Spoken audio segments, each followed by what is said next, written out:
You look like a little chocolate-covered cherry, Lillian Bustle. Oh, do I? Thank you. I got, my hair's a little, like, more reddy magenta than it usually is. And yours is kind of pink, Jen Ponton. It is. I put in more pink up, well, not technically, up top in this frame, but in the ends of my hair. I like the pink the best, and especially after having blue for the whole fucking summer. Right. It was, I just came across our notes. Jen and I worked, Jen is the lead in a feature film, and I was helping out on it, and I found my notebook with all the notes. And I was like, what is this? I looked at it and I was like, why is she, what? Oh, okay. I get it. Right. The stuff that I'm using now is, I think it's called Strawberry Leopard. It is like all of the other temporary things, gloopy, hard to work with, and doesn't last as long as anyone would like. Yes, fair. But I've been trying to figure out what it smells like. And I was like, well, probably they're going for strawberries if they're going to name the whole line Strawberry Leopard, regardless of what the color is. And I sat up, I shit you not, at like 3 o'clock in the morning. I woke up and I was like, Smurfberry Crunch. Oh my God. Yeah. Smurfberry Crunch, baby. Shit.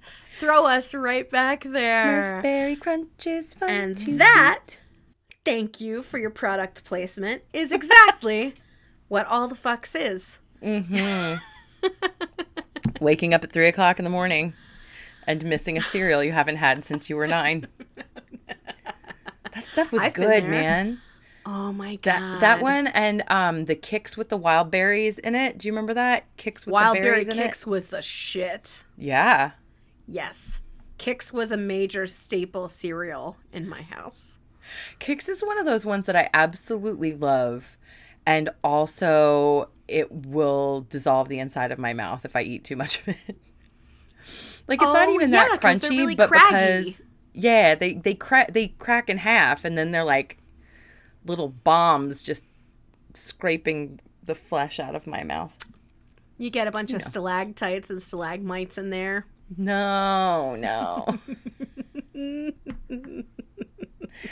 Mostly just regrettable gaping sores. That's all. Oh no.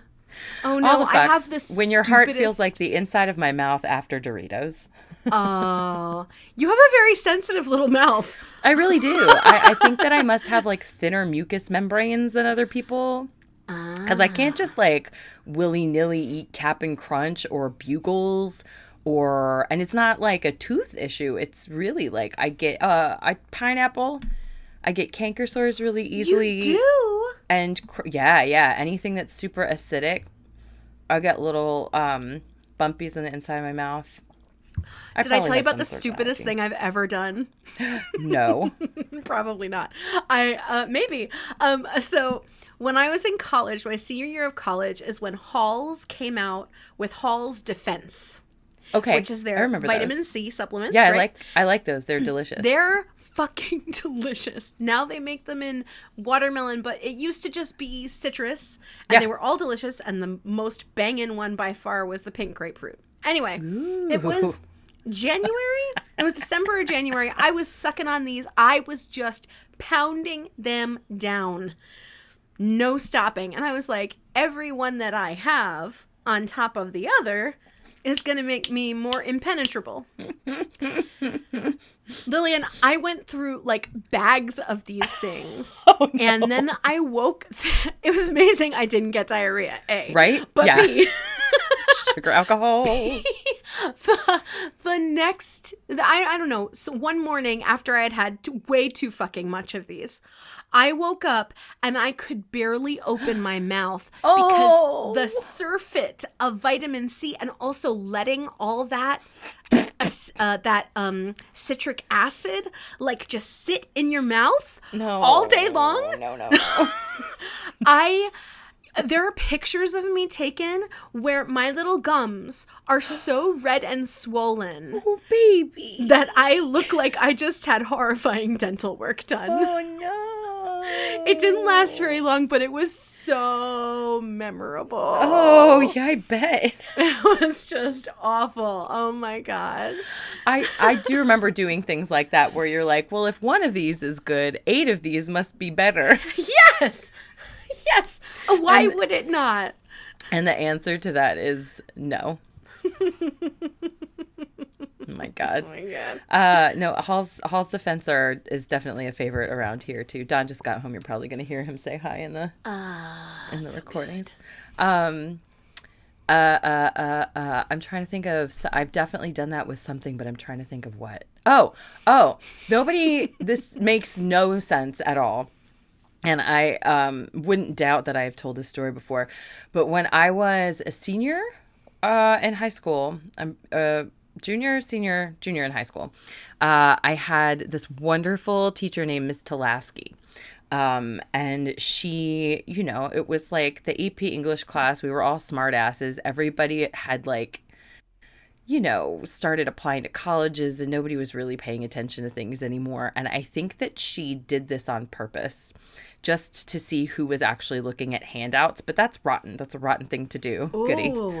We called her Goody Talasky because we were studying the Crucible and they call everybody Goody.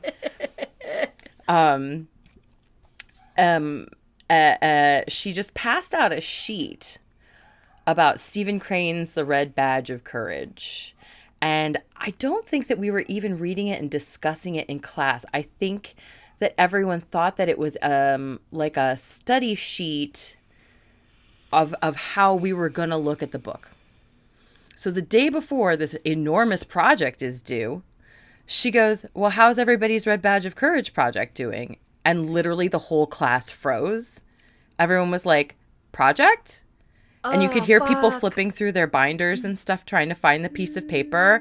And you heard 1 or 2 people be like, Oh, and then like 1, maybe 2 students were like, oh, yes, mine is almost done.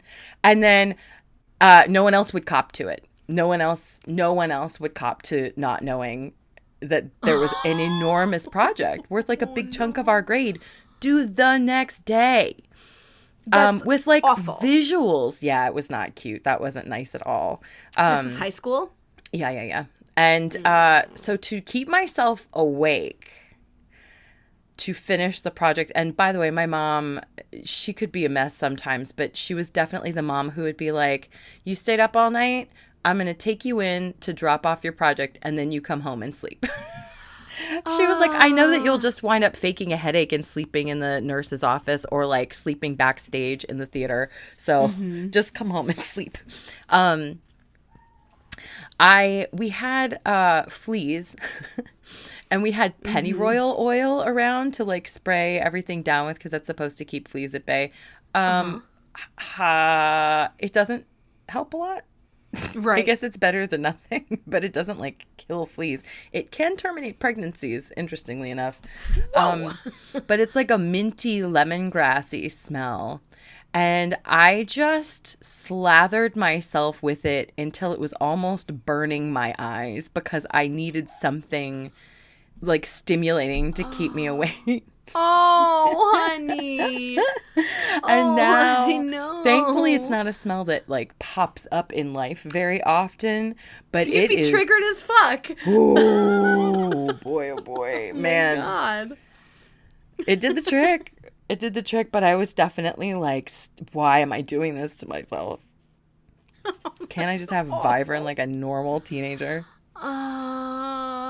I'm really glad that's not a smell you have to smell in everyday life. Same. That and peach schnapps will forever be my nemesis. Who is peach schnapps? I mean, I know what peach. I mean, who is that? Clearly, in it the should great... be my drag name. Peach schnapps. The very first time I ever got drunk was at the Threadneedle Fair Hurricane Party, and it was on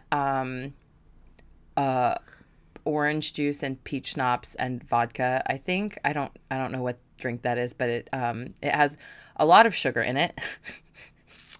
And I got very, very sick. Very ill. No. Very, very, very ill. And when I was working at the piano bar, the erstwhile Pianist Envy, there was peach schnapps in like 3 of the signature cocktails. And I didn't realize that I was still so about it until I had to be around it again. And I was like, boop, boop, boop. Like I would visibly like lean back. My God. Foul. I don't think I mentioned this, but when I was still in Minnesota and I took Jory for their birthday, we went to the equivalent of the shore, which is to say in the great fucking north, the top border of Minnesota, which is the boundary waters with Canada. And it was the bellows of January, and we stayed in a cabin on a lake. And as much as that sounds insane to do in the winter, it is so much crazier to do it in the winter in Minnesota. That's totally nuts. I can't believe it. Yeah. And so, but one of the things that we did was I played my very first game ever of beer pong. Oh, and I was like, Jory, great. What do you want for your birthday? And Jory's like, you're going to play beer pong with me. I'm like, fuck. But oh my God. all the cups had not cruel at all, very doable levels of orange juice and apricot nectar, which I think I had for a recipe I had just made. Sure. Which is really thick and syrupy. Oh, yeah. I have those, and then probably vodka. Okay. Is my guess. Yeah, was it vodka? Yeah, I think it was like grapefruit vodka or something. And so screwdriver pong. It was mostly full of, virgin beverages, but I played pong, and some of them were the nectar mixed with the vodka, and they were a little heavy, so I did not get sick, but yeah, those things are all, you definitely have to dilute them somehow. It's sort of like the first time I ever had eggnog with booze in it, I was like, oh, this is so thick and gloppy because it is a mixer. Oh, yeah. Something that's meant to have something else go in it. Yes. By the way, fully F this no dairy bullshit. I think I mentioned the last time we recorded, I have been having cystic acne on my face. Not to brag. You too can have this. And I had originally was being treated by a doctor who went on maternity leave. The new doctor came in and was like, you need to cut out all dairy. And then the next time that I went in to her, because I was breaking out again and I needed her to put needles in my face because that's where I am now. She was like, well, have you been off dairy, wheat, and sugar? And I was like, yo, we didn't discuss all that. Oh, come on. But also, fuck you for not talking to me once ever about whether I had a complicated relationship with food or whether I had any history of restrictive eating or like what my relationship with food and diet was at all. Like she didn't, for all she knew, I could already have been a gluten-free vegan, but she didn't ask. Mm-hmm. Anyway, regardless,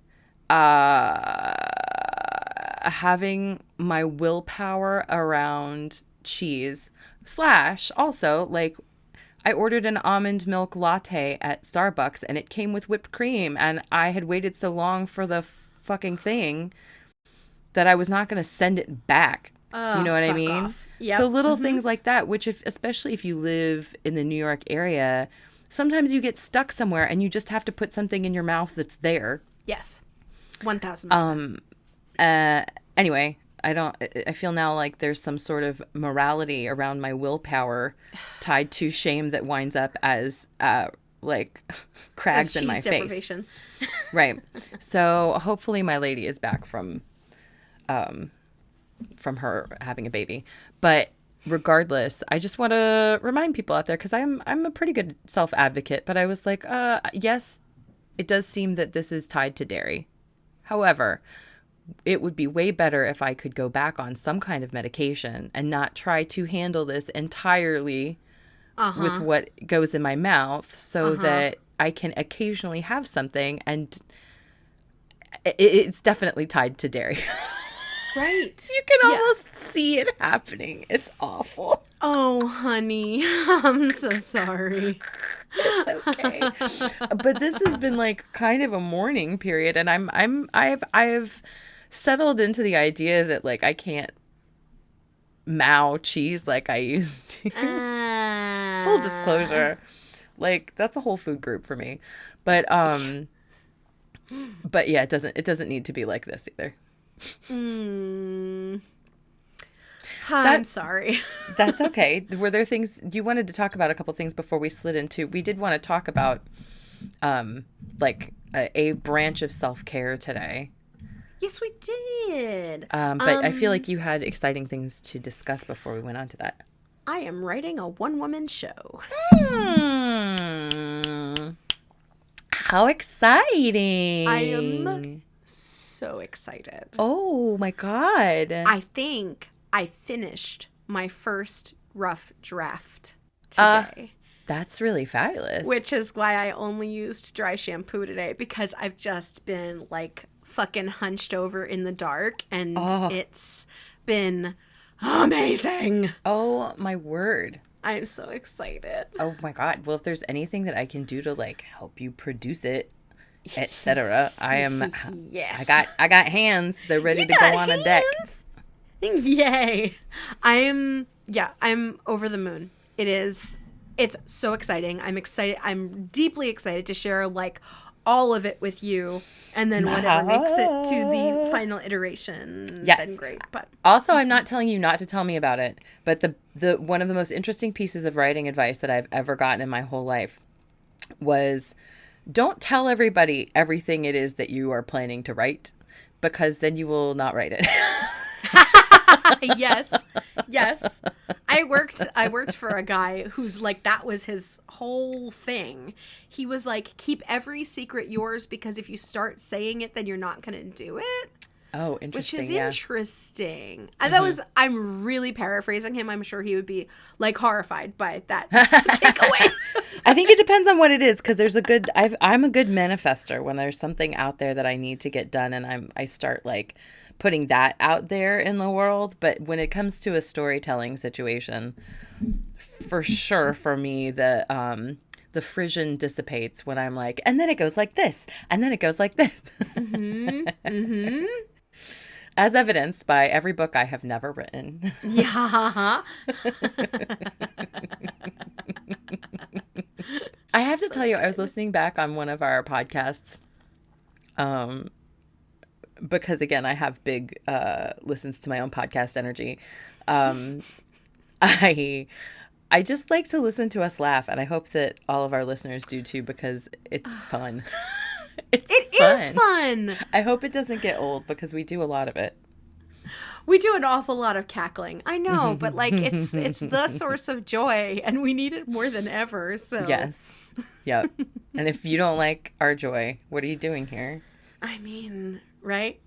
It's like those awful comments that you get. Wow, did you hear my jersey just like fight its way out of my mouth? Awful. Awful. It's awful. Like those awful comments that you get on Instagram, and then you're like, you follow me. Right. Yes. What you doing? You follow me. Yeah. Wow. I have been unsettled by how little conflict I have had online lately. Great. No. I'm happy about it for sure. But also, like, that means I'm due for something big, unfortunately. You think? Oh, like now you have to up the ante? Oh, absolutely not. No. I'm done with that. I'm not going to look for that business anymore. Are you on Threads? Technically. I have not made a thread yet. I have only posted a couple times, but I have been ingesting, and I kind of dig it over there. I feel like it's a good vibe over there. That's pretty good because God, I'm never going to call it X. Twitter doesn't even make any sense anymore. It doesn't make sad. When I get notifications, then I go to look at them and I'm like, what is this even? Like, it's trash. It's just, it's so, yeah. It's like what MySpace became when they started doing Flash. That's the vibe. Like, what the fuck? Come on. Flash is dead. Long live Flash. Yeah. Oh my God. That's so funny. The only good thing about Flash was Homestar Runner. Yes. Man. Yes. Oh my God. I saw a meme the other day that was like, it said millennials : Gen Z humor is so weird. And then it said millennial humor. And it had like a screenshot from Charlie the Unicorn. This was sort of late in the game. Charlie the Unicorn was maybe like 2007. And it was like... Are you talking about Planet Unicorn? No? No? No, it was like, jump, Charlie, jump. Am I doing it right? Oh, I don't know about that. Do you know about Planet Unicorn? No. No? I've sung you the theme song before. You ready to hear it again? I am so ready. A gay boy wished for a planet full of unicorns. Planet unicorn, unicorn planet.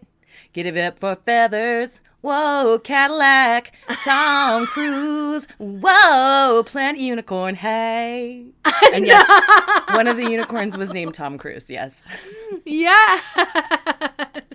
And it's about this boy. I don't remember his name, but he wishes for a planet. It's about a little cartoon boy and his cartoon unicorn friends on Planet Unicorn. Ah, my shit. Well, I know it now. Can't unknow that one. There's that's taking up room. That's taking up room in my head. I love it. Yes. And I don't know if you saw my face. That was my face where I'm like, I'm not sure if the words are gonna come out of my mouth or not, but they're there. What's Charlie and the Unicorn? Charlie the Unicorn was from 2005, a Flash animated comedy short film, just the one. And it's about this grumpy unicorn named Charlie, who sounds like this. And two little pastel unicorns are like, let's go to Candy Mountain, Charlie. Let's go to Candy Mountain. And then like really bad shit happens that I can't. Oh, no. He gets a kidney removed. Oh, yeah. Right.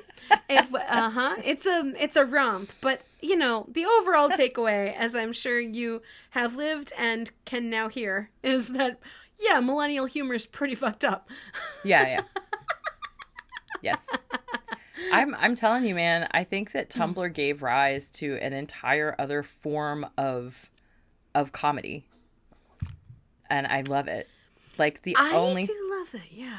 The only thing that I can think of that is even comparable is people writing after each other on bathroom walls. You know what I mean? Oh, or like, yes. You know, back in Roman times, etching on the fucking frescoes or whatever. And it's created a world where somehow everyone is funny. There's a place, yes, because you get to think about it. You can mull it over and have your esprit d'escalier come out whenever whenever you feel like you're ready to drop that comedy bomb. I mean, it's a gift, and I'm sure that there are some of us who would have been funny in other times who are like, hey, why is everybody funny now? But frankly, I would so much rather live in a world where everyone is fucking amusing rather than having to carry the onus. It is a burden. It is a burden. It's a burden. I can't believe, like, it used to be so hard to be a funny person or to find funny people. Mm-hmm. It was not the norm. No. And now everybody's quite funny, and it's... That's not true. There's still plenty of people who are very boring and think that they're funny. Oh, no. Yeah, they're out there. You've just curated yourself a lovely world. I suppose I have. Yeah, there's people out there who, yes. I saw a meme about dating that was like, the thing I hate most about dating is the part in the date where the guy realizes I'm funnier than he is and then gets mad about it.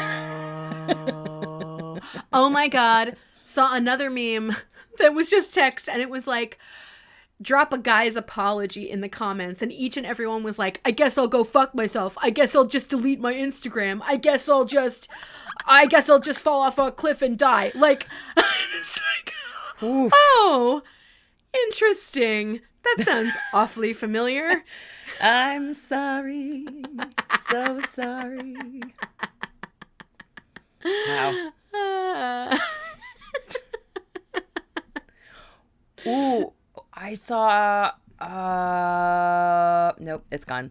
It was I think it So might have just fleeting. been it was just embarrassing sex stories. It was a sex therapist who I follow, or educator or something, and they were talking about some Oh, I saw that. some Yep. mishap. Yeah.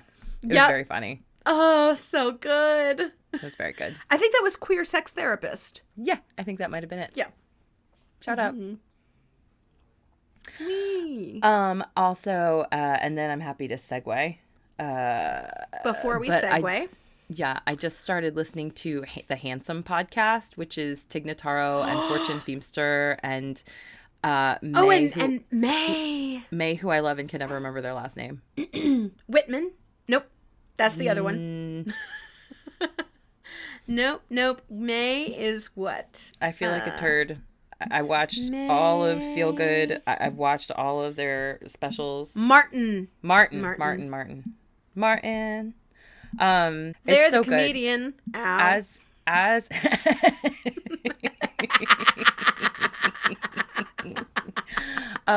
as you can imagine, just listening to the three of them talk about anything is Oh my God. par excellence. My whole fucking heart. The whole thing with Tig Notaro is that she doesn't know who people are. It makes me feel so good. She had a whole TV show that was basically like Stump Tig, or Tig doesn't know who you are, or something like that.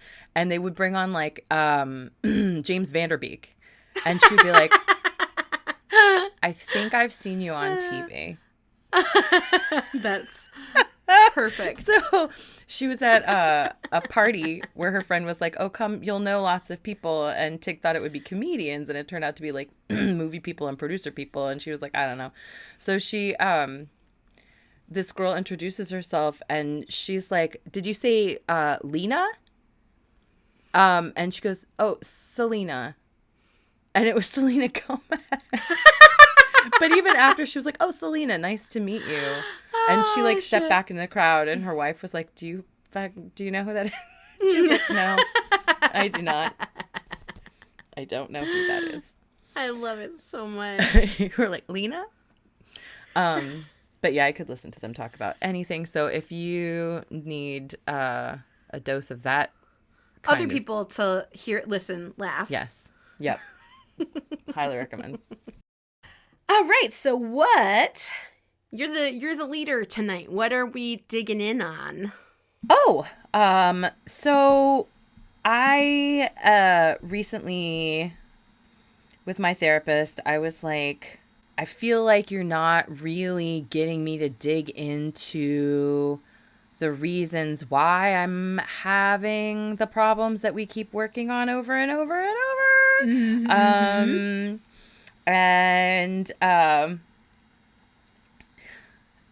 Mm-hmm. She was like, well, I basically like, I count on you to lead the conversation. And like, well, yes, but instead of every time I'm like, I feel bad that I'm not getting things done.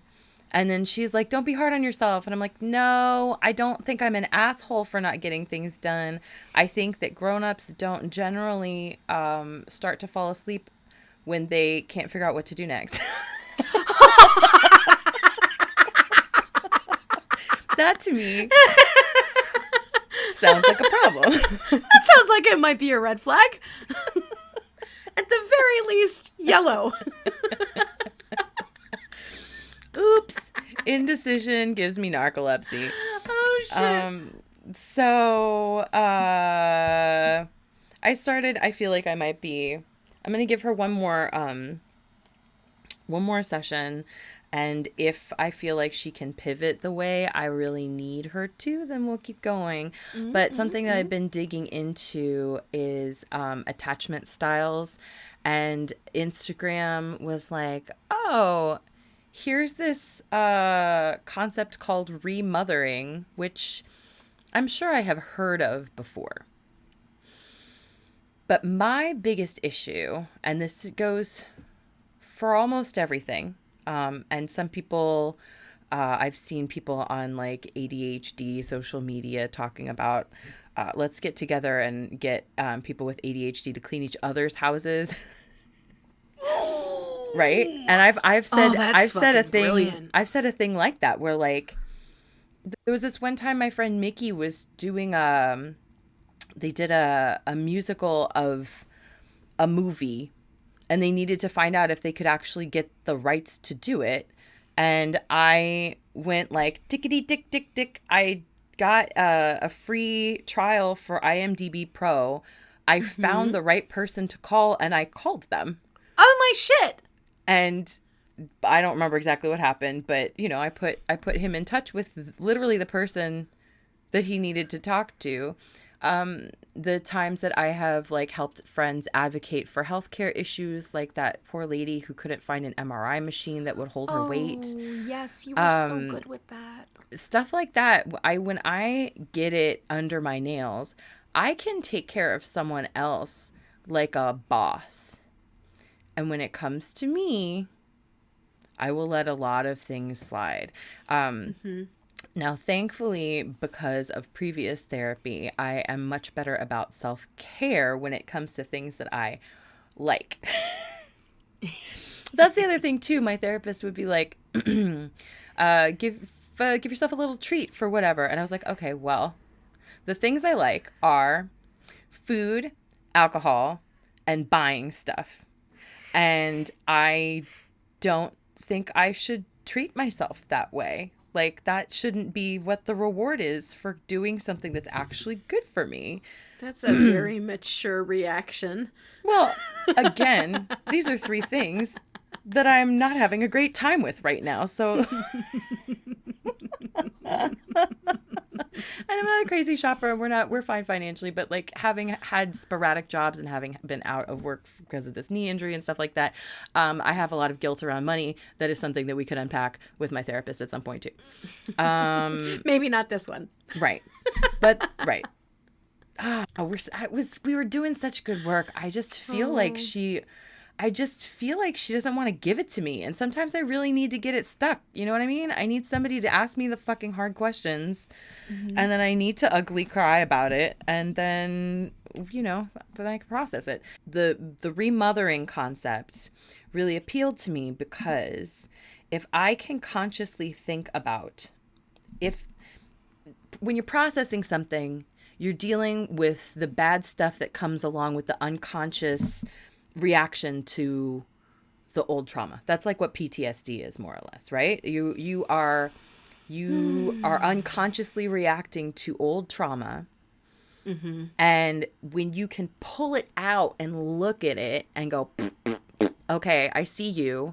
I see the buttons. I get it. Yeah, trauma to your conscious mental health, you're no longer pulled down by the unconscious manifestation of your trauma. That's called integration. And I have been of either avoiding or just like not able to put my finger on things by myself, which is why you hire professionals to do that.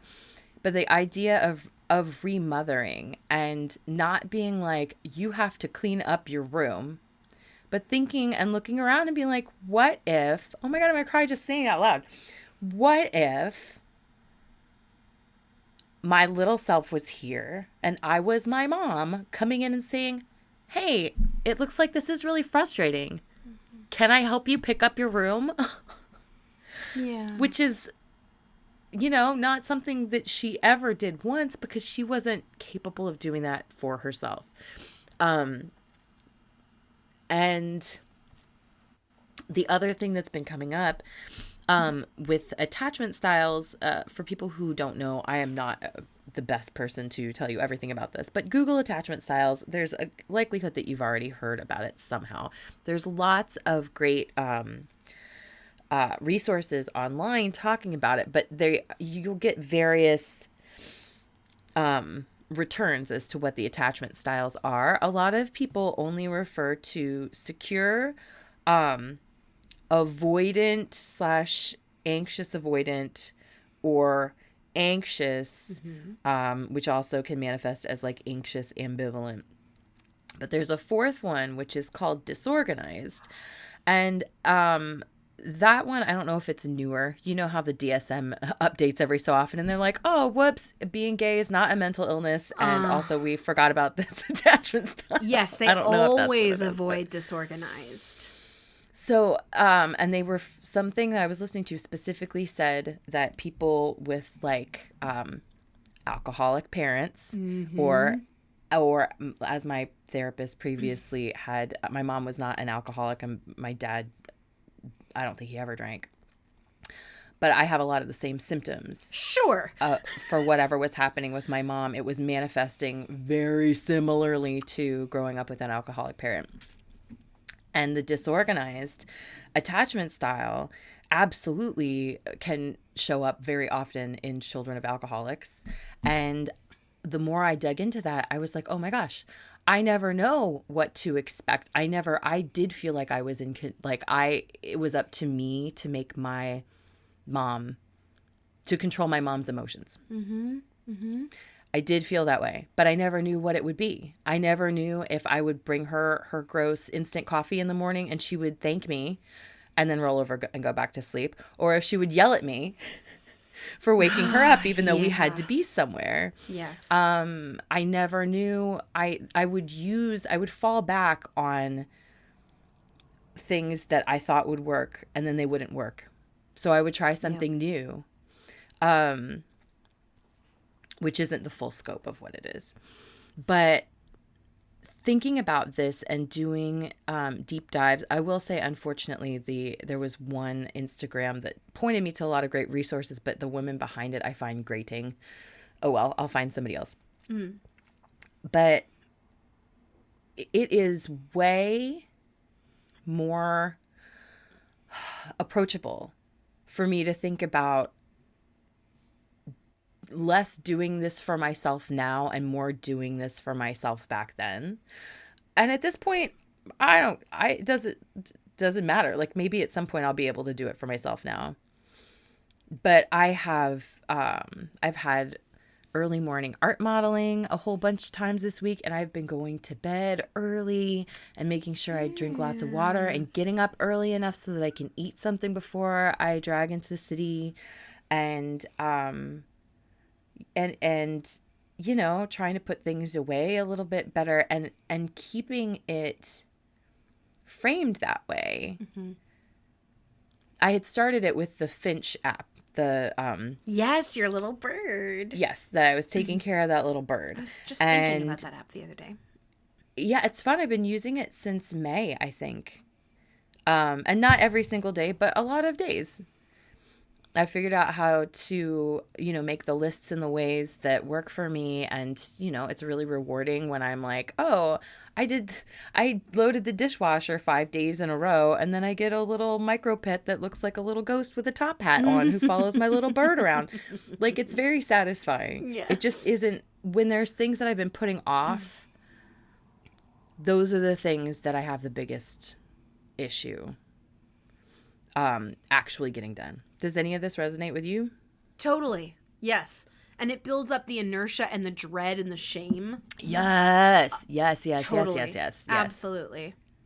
Yeah. My mom brings up, and this is very old, but like, so because my house was also a nightmare growing up in different ways, the second I got my license, I was gone.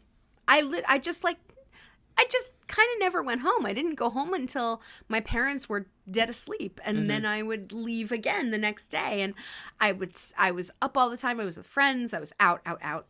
And so my senior year of high school, I was not in my room was a waste station, right? It was just like clothes everywhere. Yeah. Like trash all over the floor. It was the craziest environment I've ever lived in by a long shot. And I was barely living there. And one might even make the argument that I so didn't want to be in my house that I didn't even want to make my room appealing, right? Yeah. Yeah. Like, I didn't want to take care of it because if I did, not only would that require the time spent doing it, but then the desire to want to be there. Right. And What's I was the just point? like, yeah, I get it. right? I was just trying to disengage and devalue. So then I go to college, and the first time I come back from college to visit is a couple weeks in, and my room is totally clean. Completely clean. And my mom clearly has done it. And so I,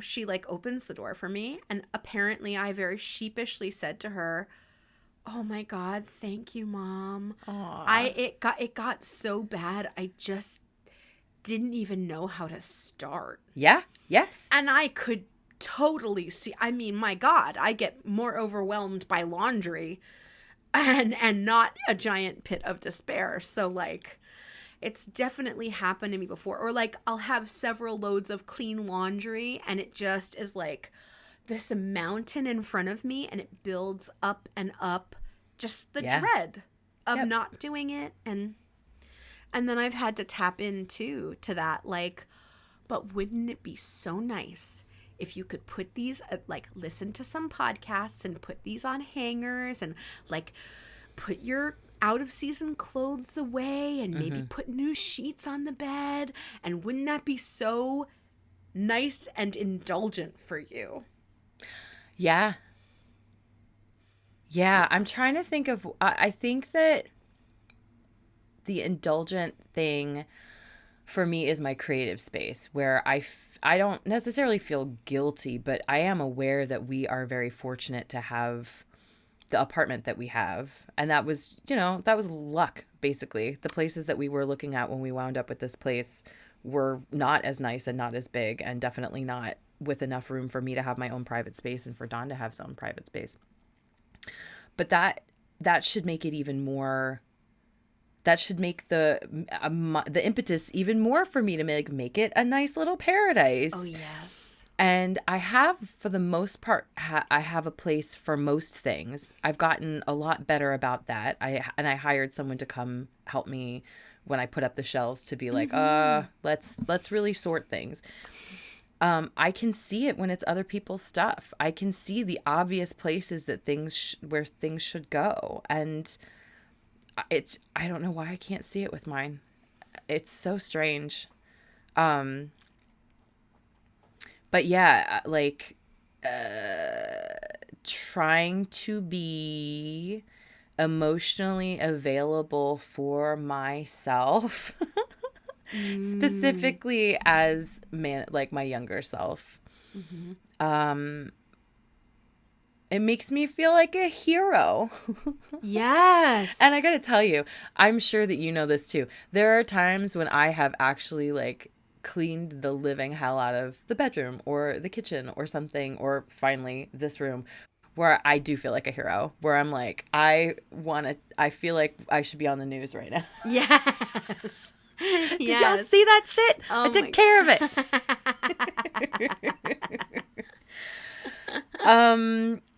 But yeah, and I didn't mention at the beginning, but attachment styles are supposed to be strongly linked to, the care that you did or did not get from your parents when you were younger. So the idea of remothering is stepping in as a surrogate and identifying times when you can't emotionally regulate, and like taking a few deep breaths, and if you can get out of a panic spiral, to be like, well, what is actually happening here? And like, what if there was someone who could come and calm you down? What would they say? Like, how? Right. It's one thing to be like, I'm okay, I forgive myself, I'm not a bad person, blah blah blah, but to get past it and to actually feel soothed in those moments, I mean, it's not something that I can always do by myself, but what if I'm not by myself? Right. Right. What if I'm with myself? And that is a huge, I mean, it's a huge therapy tactic too, in like guided meditations, the meeting of the inner child, like it's healing the inner child, and it's going back to the moment of the greatest fear, of the most insecurity, of the schism. Yeah. And like you, present day badass you, walking into that room with that little girl. Right. And like, what does she need you to say? What does she need you to see? What do you need to tell her? And like, I've done that a number of times in like really deep darky moments. And like, I don't know, it's always been really profound moments of like showing up for myself and like writing letters in many directions to that child, or from that child to you. For sure. Or from your future self to you right now, or from you to your future self. I do that. Yeah. I love that. And also I don't want to should on myself, as they say, but I know I feel better when I write, and I really have to write like with a pen in a notebook. I get a clarity. I rarely go back and read things that I wrote recently, but being able to spew a little bit in a journal style is so good.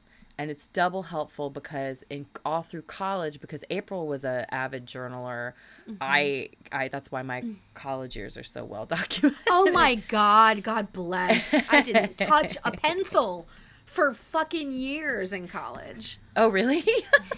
Basically, yeah. I was really not writing very much at all, much to my chagrin now. And the greatest war crime of all was that I would throw away my young diaries because I was so embarrassed by what an earnest.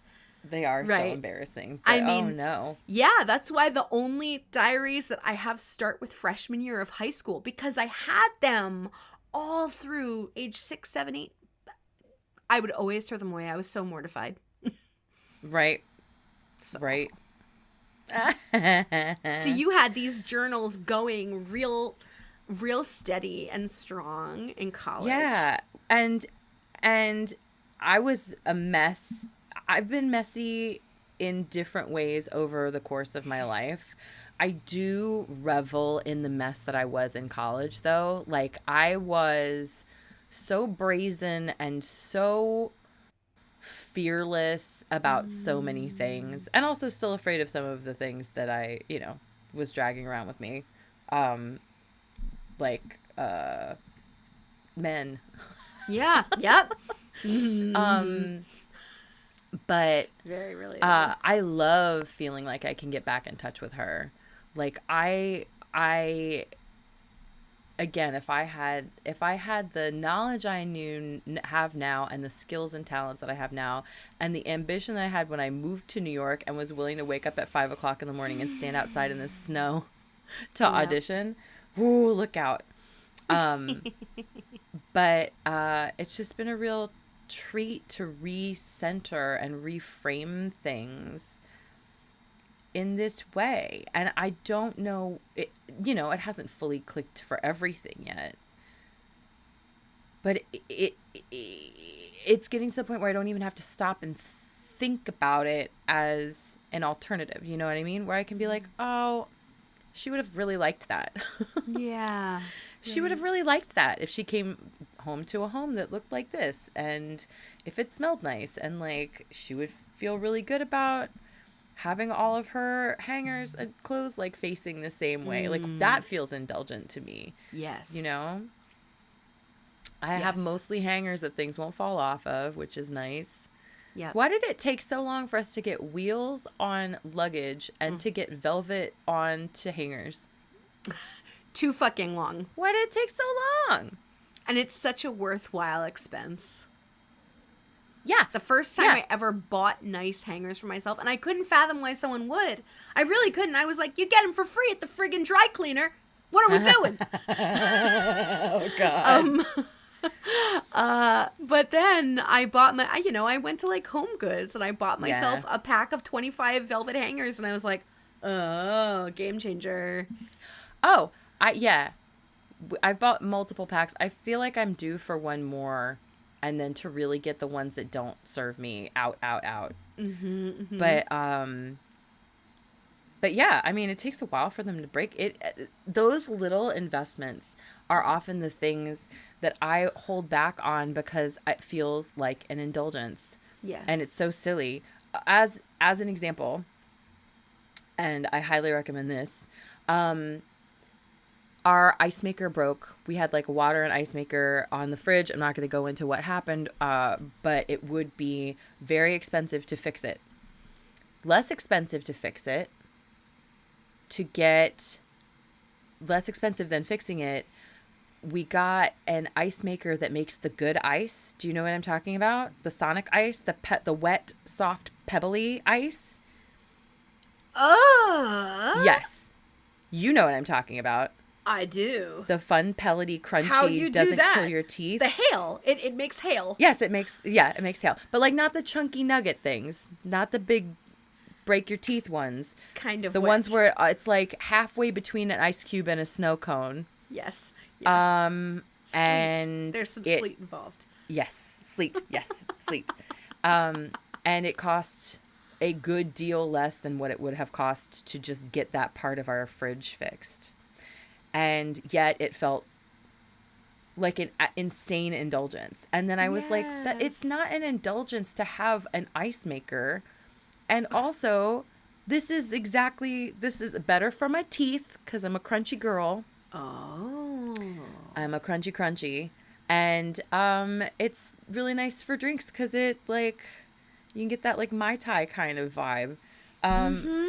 Yeah. And it was in no way so expensive that I should think of it as a fancy, it's a treat. Sure, it's a treat, but it's a treat like any major appliance is a treat. Right. You're not like, oh, look at me. I bought a stove. Like, oh God. Yeah. Anyway. I also had a really great paradigm shift when so I'm in this artist's way group that I've been in for like almost 2 years now. I guess a year and a going on 2 years. And one of my pals from that group, she is so good at therapeutic cleaning. I classically am only good at rage cleaning. I swear to God, I'm not proud. I feel I get pissed the fuck off, and then I'm like scrubbing something, and I just like, that's where it all goes. It is useful, but otherwise, I never want to clean. I only do it to blow off steam, and so it's never something I want to be doing. Right. And I always think it's in the way of something. Yes. But she really helped me see the ikigai of it, which is like I'm gonna botch this, sorry y'all. The ikigai is sort of like the grand order and the spirituality of cleaning, and of also of the pedestrian things in your life. Like Tracy Ellis Ross was on an episode of We Can Do Hard Things, and they were like, what's the best part of being you? What's the best part of your life? Because, I mean, my God, she's got a lot to choose from. And she was like, the best part of my life is living my life. It's cleaning my bathroom and, like, taking my dog for a WALK. Or, like, you know, or like mopping my kitchen. Like, it's the little things. And I was like, oh, I have never had that thought before. Correct. All of those things I have to tell you, that been made in the me way angry. of me having fun. Just hearing you say that made me angry. I wanted to be like, fuck you. Fuck you, Tracy Ellis Ross. Yes. I mean, yeah. But then I was like, ugh, there could be a care to it. There could be a sense of that remothering of like, Right. this is a gift for future you. Yes. This is a gift for you this afternoon when you decide that you want to take a nap, and then it's extra indulgent to take the nap because the living room is not a nightmare. Right. Because then the dishes are done, and then you can listen to the dishwasher go as you like. And there's not a weird guilt hung up in it because, yeah. I sometimes feel like I cannot go do things when I should be cleaning. And yet then I will just not clean. Absolutely. But I've really been trying to live in that ikigai place. Ikigai, that is not something that I have heard before. I definitely did not give the correct... I think I gave the realm of the answer, but my apologies for just, not having a real grasp of it. But being able to find some satisfaction, if not joy, you know what I mean? And again, it comes back to the fact that like I am only satisfied if I can scratch the whole itch. If I can, I am satisfied when my bathroom is clean, not when I have put some things away. You know what I mean? I understand that. And I'm a completionist. However, I actually do that thing where when I do take down something out of the medicine cabinet, use it, and then put it back, I do have a sense of I did that for myself for later. Yeah. Good job. Yep. Good girl. I'm a hero. I should be totally. On the news. Totally. Oh my God. I love doing little future favors for myself. Yeah. It feels so fucking good. Yeah. Well, we'll talk buddies. More about this. I hope that you do a little favor for your future self and that you give your past self a little hug. Oh, it's a really nice experience, y'all. Strongly recommend looking into like a healing your inner child meditation. Give yourself a nice gentle afternoon and probably cry. Or if guided meditations are also something that I can't get through. I have literally not gone through not one without falling asleep, which makes me wonder if I'm actually lulled or if it's something I don't want to face while I'm falling asleep, because I have that wonderful defense mechanism where I'm like, problems, bloop. Really interesting. Boop, boop, bop, boop. Yeah, so that's something I'll be sitting with. Fuck. Well, we'll keep going on this for next week. Yeah. All right. But till then, go give yourself a little hug. Give your now self a hug. Also deserves a hug. Big your time. Tomorrow self and your yesterday self and today. Yeah, for the near future, and probably distant future. Just taking the temperature of things. It's not getting better. It ain't great. So. All the more reason for us to take care of our future selves now. That's right. Do yourself a gentleness. All right. I love you, Lillian Bustle. I love you, Jen Ponton. Bye-bye. We love you too, fuck buddies. Bye-bye.